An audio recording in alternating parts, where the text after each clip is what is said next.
बरतानिया में हुआ है। बरतानिया के अदालती निज़ाम की बार बार मिसाल देने वाले इमरान खान के एहतसाब के बयानिए को बरतानिया में ही पहली दफ़ा धचका नहीं लगा है, बल्कि इसके अलावा एक और केस जो रवां साल फरवरी में सामने आया था, जिसके नताइज ने पाकिस्तान में तहरीक इंसाफ की हुकूमत के एहतसाब के बयानिए को बहुत बड़ा धचका पहुंचाया था। फिर खबरें आई थी कि इस केस की वजह से ही साबिक वज़ीर आज़म इमरान खान अपने करीबी लोगों से नाराज़ हो गए थे और मुशीर एहतसाब शहजाद अकबर के इस्तीफे की एक बड़ी वजह भी यही केस बना था। ये केस भी अपोजिशन लीडर शहबाज शरीफ और उनके बेटे सुलेमान शहबाज से मुताल्लिक था, जिसकी तफ्तीश बरतानवी इदारे नेशनल क्राइम एजेंसी ने की थी। और इस केस में बराह रास्त इल्ज़ाम पाकिस्तान से बरतानिया मनी लॉन्ड्रिंग का था। और इस केस में इमरान खान की हुकूमत में पाकिस्तानी हुक्काम मुसलसल बरतानवी हुक्काम से राब्ते में रहे, उन्हें तफसीलात देते रहे, नैब राब्ते में रहा, एसिड रिकवरी यूनिट से राब्ते में रहा और पाकिस्तानी हुक्काम से मुलाकात के बाद दिसंबर 2019 में यह केस बरतानिया में शुरू हुआ।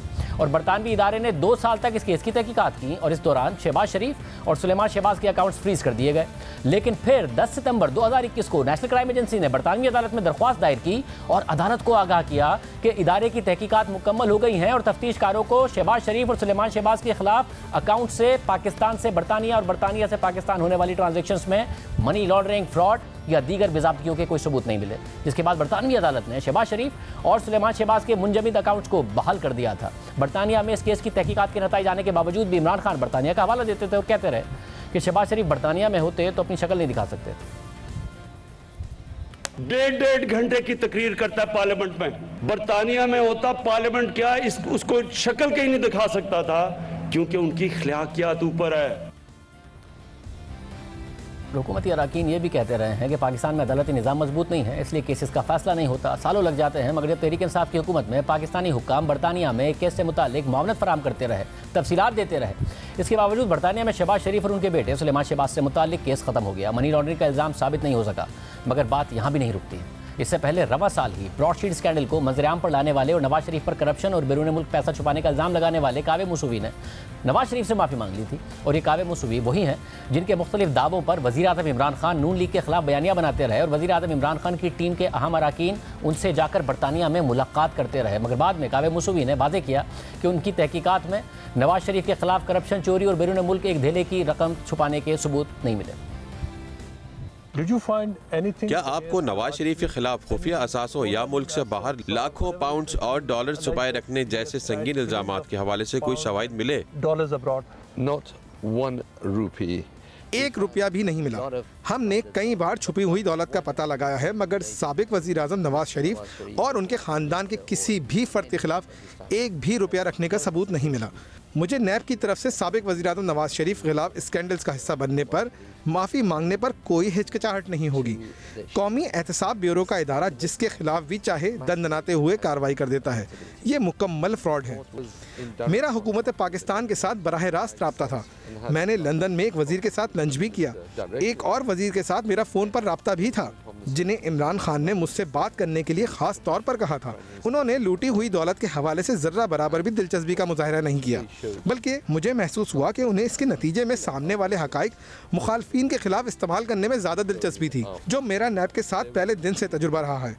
आपके सवाल का जवाब ये है कि इमरान खान ने जो वादे किए थे वो पूरे क्यों नहीं हुए? वो पूरे इसलिए नहीं हुए क्योंकि उनकी नीयत ही कुछ और थी।